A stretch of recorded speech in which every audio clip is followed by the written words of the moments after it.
Mga kabayan, kamusta po? Si Kamanong po, inyong lingkod. Nagbabalik naman po muli para po magkomento po sa inyo dito po sa Tambayan mga kabayan. Mag-umpisa na po tayo, magkomentohan na po tayo mga kababayan. Komentohan po natin ito pong pahayag ni Congressman Puno ng First District po yata ito na Antipolo na plano na po nila. Ang plano po nila ngayon ay pa-expel, patanggal si Kiko Barsaga sa House of Representative. At syempre komentohan din po natin yung sinampa po na libel case na 100 million dito po kay Kiko Barsaga na isang bilyonaryo na si Rason mga kababayan. Ibang klase po. Ito po, umpisa na po natin ang balita at ganyan po talaga eh. Kasi po nabunyag po kasi yung dekada na po na pinagagawa po ng mga buhayang magnanakaw umano sa House of Representative. Nabunyag na po kasi. Kaya po, hindi po uubra yan sa kanila. At ayaw na ayaw po nilang mabuwag ang matagal na nilang pinagagawa umano na pagnanakaw riyan. Hindi kaya po kailangan nilang pasibak yung mga lumalaban at nagbubunyag sa korupsyon. Hindi kaya Baka mag-file pa kami ng bagong complaint kasi ang nangyayari dito paulit-ulit parang binabaliwala yung mga desisyon ng Ethics Committee, binabaliwala yung mga desisyon ng Congress nitong si Congressman Barsaga. So baka hihilingin na namin ay expel na rin siya kasi parang talagang outright defiance na of everything that is going on. Patuloy umanong binabahira ni Cavite 4th District Representative Kiko Barsaga ang reputasyon ng Kamara. Yan ang paniniwala ni House Deputy Speaker at Antipolo 1st District Representative Ronnie Puno na naghayag na ikinukonsidera na ng National Unity Party o NUP na hilingin sa Kamarang mapatalsik ang suspended congressman. Si Congressman Puno ang kasalukuyang chairman ng NUP. 2 buwang suspensyon ang ipinataw ng Kamara kay Representative Barsaga dahil sa umanay unethical behavior nito bilang mambabatas. Ayon kay Deputy Speaker Puno, tila hindi natuto ng leksyon si Congressman Barsaga na dati nilang kapartido. Lalo na't kamakailan lang, nagbitiw ito ng matinding akusasyon laban sa NUP members na tumatanggap umano ng suhol.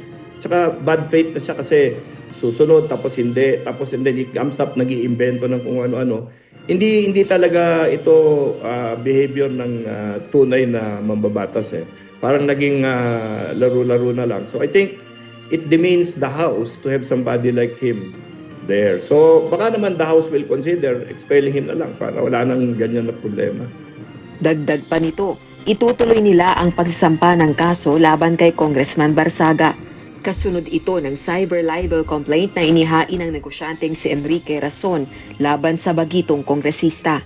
Kasi lahat kami na nandun sa party na tinutukoy ni Barsaga ay pakiramdam namin kami na libel din kami kasi parang sinusuhulan kami ganon So I think all of us are going to be filing. Tingin ko yung mga nandun sa BT ba 40. So baka next week baka hanggang 40 yung mga suits na mapafile laban sa kanya.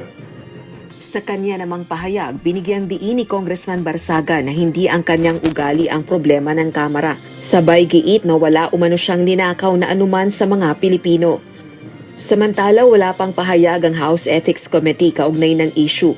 Pero dati nang sinabi ng chairperson ng House panel na si 4Ps Party List Representative JC Abalos na pag-uusapan ito sa akmang panahon, oras na magbalik sesyon ng Kongreso. tama po yung mga tambay eh. Di ba? Walang ninanakaw si Congressman Barsaga, mga kabayan, sa pera ng gobyerno, pera ng taong bayan. At ano pong reputasyon pa ang mawawala sa mga hayop na ito umano? Ano pong reputasyon? Nabunyag na nga po ang sindikatong ginagawa nila dyan umano. Hindi po ba? Pag nanakaw sa pera ng taong bayan, ano pong reputasyon pa ang meron? Lalo po itong pagpasok ng 19 Congress at 20 Congress umano. Anong reputasyon? Kaya nga binansagan kayo diyan Crocodile Farm ni Barsaga dahil sa natuklasan niya na nagsitanda na kayo riyan, Congressman Puno ng 1st District ng Antipolo, nagsitanda na po kayo riyan. Hindi po ba? At ano po ang nahita ng taong bayan kayo po'y tumanda na. Hindi po ba nagsiyaman lang po yata kayo? Hindi po ba? At yung sinasabi po na nakikipag-inuman o sinasabing napakasarap dito po kay Enrique Rason na sinasabi po dahil nga po sinampahan daw po ng libel case ito pong si Kiko Barsaga, yung nagtotoma-toma ng masasarap na alak. Nakasama po ang mga politiko ng bilyonaryo na si Enrique Rason. Ano po? Ano po ang ano po doon? Wala lang po. Bakit po mga bilyonaryo po mga kasama nyo? Nagtatanong lang po si Kamanong. Hindi po ba? Ito po mga kabayan. Ito po yung sinasabi po ni yan po yung sinasabing nakikipag-toast po. Kasama po dyan si Puno at marami raw po mga congressman yang nagto-toast ng napakasarap na wine at syempre napakamamahal na pagkain ang kinakain po ng matitinong mga congressman at kasama ang bilyonaryo na si Enrique Rason, mga kababayan. Kaya nga po sinasabi ni Barsaga, Barsaga binansagang Epstein si Enrique Rason. Yung Epstein po parang sakit yan di ba? Parang virus, parang sakit yan. Mga kababayan, binansagan po ni Barsaga na Epstein si bilyonaryo Rason. Kalakip ng naturang pahayag ang isang larawan na in-upload kung saan makikitang nagiinuman sa gitna ng isang formal na pagtitipon si Rason kasama ang ilang politiko sa bansa, mga kababayan. Yan po ang sinabi po. At chill, sabi niya. Chill, inuman lang muna, sabi niya. Inuman lang muna kayo ni Kong Puno. Malalaman rin ng mundo ang tunay na pagkatao mo, Enrique Rason. Ayon po kay Barsaga, mga kababayan. Yan po. Yan po yung umakalat at syempre ito naman po yung cyber libel na sinasabi naman po ni ni Puno na sinampab daw po ng bilyonaryo na si Rason, mga kababayan. Ayon po rito, humingi, sabi po sa mga post ni Kiko Barsaga, humihingi si Enrique Rason ng mahigit 100 million danyos. Ikaw na ang pinakamayaman tao sa bansa at gusto mo pa na mas marami, sabi niya. Ito ang uri ng kasakiman na binabalaan ng Biblia, mga kababayan. Yun daw po ang uri ng kasamaan ng pagiging gahaman sa pera. Ay ito ang uri ng kasakiman na binabalaan ng Biblia. Ayon po kay Kiko Barsaga sa kanya po mga post, mga kababayan. At ibubunyag daw po ni Kiko Barsaga ang kung ano raw po ang nagiging partisipasyon ni Billionaire Enrique Rason sa mga politiko na katulad po ni Congressman Puno. Ayon po sa mambabatas.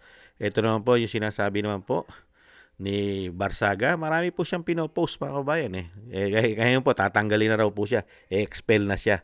Ayon po kay Barsaga versus Rason, yung mga nakapost po sa social media, if Congress will not stand for the Filipino peoples, then I will fight Enrique Rason in court and expose his corruption to the world, mga kabayan. Lalaban daw po siya sa korte dito po sa bilyonaryo at ipaglalaban niya po at syempre i-expose din po na niya ayon kay Kiko Barsaga ang korupsyon sa buong mundo ng mga politiko na magnanakaw at kasama ang bilyonaryo yata na si Rason, si Enrique Rason. At ito naman po yung sinasabi ni Kiko Barsaga sa mga magnanakaw na matatanda na tumanda na po, mga buhaya na walang kabusugan umano sa pera ng taong bayan. Ito naman po ang sinasabi ni Kiko Barsaga sa kanyang mga posts. Ang problema sa Kamara ay hindi ang aking pag-uugali. Tama po yun. Wala akong ninakaw mula sa sambayanang Pilipino. Totoo po yun dahil bago pa lang po siyang congressman. Ngayon lang po siya congressman. Ito pong 20 Congress. Hindi po ba? At nakita niya po ang systematic sindikatong matagal nang ginagawa nila na pagnanakaw umano sa pera ng taong bayan. Kaya po 100% tama ang sinasabi ni Kiko Barsaga na ang problema sa Kamara ay hindi ang kanyang pagugali. Ang problema ng Kamara ay ang talamak at napakasugapa at walang kabusugang pagnanakaw ng dekada-dekada ng matatanda na riyang politiko. At mana na po ang nangyari. Mana na umano ang nangyari pong korupsyon dyan po sa House of Representatives. At ganun din po yata sa Senado umano. Hindi po ba? Kaya nga po mga kababayan, masama na po at masakit na po sa kalooban ng mga buhayang magnanakaw dyan po sa House of Representatives umano ang ginagawa po ni Kiko Barsaga na pag-expose sa mga ginagawa po nila na dekada-dekada na pong pagnanakaw umano sa taong bayan. Kaya nga po, hindi lang naman po si Kiko Barsaga ang pinupuruhan nila riyan. Pati po yung may hawak na mga ebidensya na korupsyon din po nila.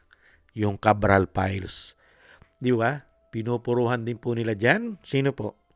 Ang bagito at bata ring congressman, excuse me po, na si Libiste ng Batangas, hindi ba? Si Leandro Libiste. Yan po, mga pinupuruhan po nila yan. At yan naman po yung mangyayari. Kaya naman po nila pa-expel o pasibak ng tuluyan, mga kabayan. Dahil daw po hindi tumitino si Kiko Barsaga. Ang kasing matino, ang matino po kasi sa mga tao na magnanakaw umano, kailangan po kasi susunod sa kanila. Kailangan kasi, kung ano ang ginagawa nila, magbulag-bulagan ka lang. Kung nagnanakaw sila umano, magbulag-bulagan ka lang. Huwag kang kumibo. Kung tuloy-tuloy ang pagnanakaw nila sa pera ng bayan, tahimik ka lang. Susunod ka lang sa agos. Yan ang dignidad na meron na sinasabi sila. Dignidad po ng mga hayop na magnanakaw umano yata. Ang gusto nilang ipakita sa mga bagito na congressman sa ating bansa. At dyan naman po mga kabayan, mangyayari naman po yan. Habang sila po ang nakaupo sa kapangyarihan, matatanggal po nila sa Kongreso si Kiko Barsaga dahil kampi-kampi. Mas marami po kasi umano ang mga magnanakaw dyan kisa sa hindi nagnanakaw. Hindi po ba? Mas marami po ang nagnanakaw dyan at sangkot po saan? Sa mga insertion. Yung mga insertion, hindi pa po tapos yan. 250 plus po ang pumirma sa impeachment na nagkaroon po yata ng malalaking insertion at sobra-sobra yata ang komisyon. Hindi kaya, yan po ay napakaraming buhaya po yan umano. Kung totoo po yan. Hindi po ba? At wala pong kapanapanalo si Kiko Barsaga dyan kung siya po ihatulan na at magkakaroon po ng kampi-kampi ang mga hayop na yan umano. At dito naman po sa batang congressman ay tatagan mo lang ang kalooban mo. At dito naman sa laban mo kay billionaire Rason, kay Enrique Rason, ay darating naman po ang tamang panahon na mabubunyag din po ang ginagawa po ng mga oligarko kung paano po nila paikutin ang gobyerno.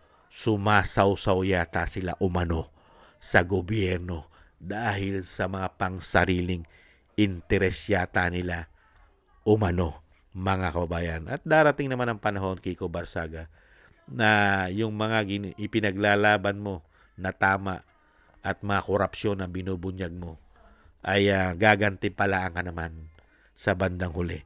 Lalong-lalo na kung ang magiging Pangulo ay isang Duterte. Baka dumating ang mga panahon na yon, ikaw naman ang uusigin mo naman ang mga alam mo na magnanakaw dyan sa House of Representatives. Kasama kayo ni Libiste. Hindi po ba? Kayo ang uusig naman sa mga matandang magnanakaw na dekada-dekada na mga sakim sa kapangyarihan at sa pera ng taong bayan. Chill-chill lang. Sinasabi nga, chill-chill lang at maghintay ka ng tamang panahon at malayo pang mararating mo. Baka hindi ka lang maging congressman. Baka maging senador ka pa in the future. Hindi po ba mga kababayan? Maraming salamat po sa nagusto po na ating Tambayang Makabayan sa YouTube at TikTok at ganoon din po sa ating mga subscribers. Maraming salamat po at sa mga nagko-komento, like, share, and subscribe. Thank you po. Mabuhay po kayo. Shoutout po sa inyo lahat. At thank you rin po sa mga nagbibigay po ng tulong at biyaya. Shoutout po. At thank you po kay Eric Hersho ng Canada, kay Tatay Nick ng Canada, kay Balance Vision TV, Gay at Shena, kay Annie Jo, ako si Phil-Am, Eric Hersho ng Canada, kay Jake Yahut ng 4531 ng Maisog, California, USA, Gina Ray Solidides ng Berlin, Germany, Julieta Silona ng Sydney, Australia, at si Kingston 123 ng Hong Kong. Thank you po sa inyo mga bayan. Ingat po kayo, lalong-lalo po sa inyo po mga paggawa. At siyempre po yung ating pong dasal at panalangin, tuloy-tuloy lang po tayo na isama po natin sa ating mga panalangin ang ating buong sambayanan at ang pamilya Duterte, ang ating Vice President. Ganon din po ang dating Pangulo na tayo pong lahat ay maingatan sa kapahamakan at madugtungan pa po ang buhay at kalakasan ng dating Pangulo at makalabas na po siya sa lalong mabilis. Maraming salamat po sa mga dasal, mga kababayan. At God bless po mga kababayan. God bless po sa inyo lahat. Ingat po. At tiis lang po mga kababayan. Tiis lang po tayo. Paalam. Bye-bye.